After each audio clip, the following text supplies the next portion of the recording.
13 तारखेला मतदानाचा चौथा टप्पा आहे आणि अजून देखील बऱ्याच जणांचं म्हणणं असेल की ऊन किती होतं, कामं होती, एक दिवस सुट्टी मिळाली, मग आराम केला.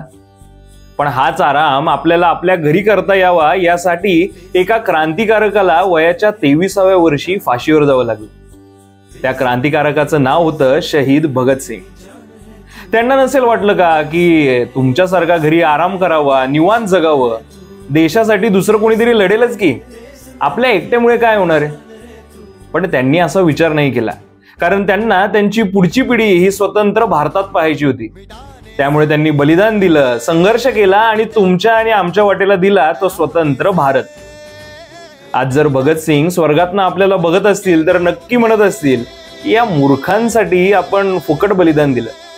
कारण आता आपल्याला बलिदान द्यायचं नाहीये, संघर्ष करायचा नाहीये, आपल्याला फक्त आपल्या देशासाठी मतदान करायचंय, तेही आपण करत नाही.